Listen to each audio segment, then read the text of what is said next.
நேரடியாக ஜிபேல லஞ்சம் வாங்கின ஒரு அதிகாரி மாவட்ட நிர்வாகம் நடவடிக்கை எடுக்காது, கலெக்டர் எடுக்க மாட்டாங்க, ஆர்டிஓ எடுக்க மாட்டார், அதே போல் போலீஸு நடவடிக்கை எடுக்க மாட்டார், கோர்ட்டுக்கு போனாலும் வாய்தா வாங்குவாங்க. அப்படின்னா ஒரு விதவை பெண் இந்த நாட்டில் என்ன செய்யறது? பல குழப்படி இவருக்கு மட்டும் இல்லை, முழுக்க முழுக்க அந்த குருசாமின்ற விஏஓ ஃப்ராடின் உச்சம். இந்த எல்லா ரெவன்யூ டாக்குமெண்ட்டை திருத்துறது, யாருக்கு வேணாலும் பட்டா போட்டுக்கிறது, யாருக்கு வேணாலும் மாற்றுறது.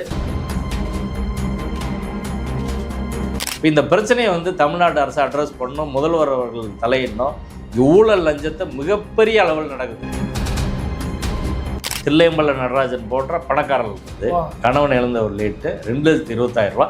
பேரையூர் தாசில்தார், பேரையூர் டெப்டி தாசில்தார், அதிகாரப்பட்டி ஆர்ஐ, அதிகாரப்பட்டி விஓவும், ஏழுமலை சப் ரிஜிஸ்ட்ரார், இவங்க எல்லாருக்காக பணம் விஓ